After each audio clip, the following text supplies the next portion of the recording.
Sebanyak 1.469 orang P3K yang terdiri dari berbagai instansi di pemerintahan Kabupaten Pali dilantik di lapangan Gelora 10 November, Komplek Pertamina Pendopo. Perasaan haru dan bahagia dirasakan oleh ribuan peserta yang dilantik pada hari ini setelah pengabdian dan penantian panjang. Hari ini terasa terbayar lunas. Dengan disaksikan oleh tamu undangan dan para keluarga yang mengantar sumpah janji pelantikan yang dipimpin langsung Bupati Pali menggema di bumi Serepat Serasan.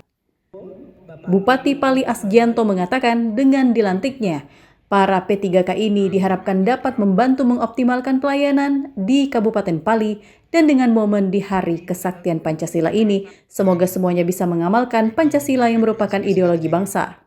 Bertepatan dengan kesaktian Pancasila, kami mengharapkan seluruh elemen bahwa kita harus dan wajib mengamalkan Pancasila.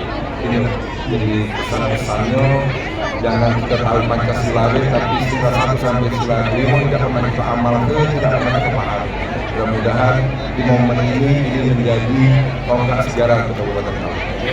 Kepala Badan Kepegawaian dan Pengembangan Sumber Daya Manusia, Iman Syah, berharap kepada 1.469 yang baru dilantik ini dengan semangat baru mampu lebih mengoptimalkan lagi pelayanan di Kabupaten Pali.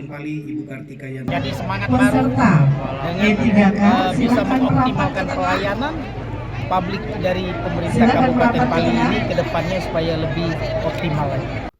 Setelah dilantiknya 1.469 P3K di Kabupaten Pali ini, diharapkan pelayanan dan peningkatan sumber daya manusia semakin pesat sehingga bisa memberikan kontribusi yang nyata untuk pembangunan Pali di segala bidang.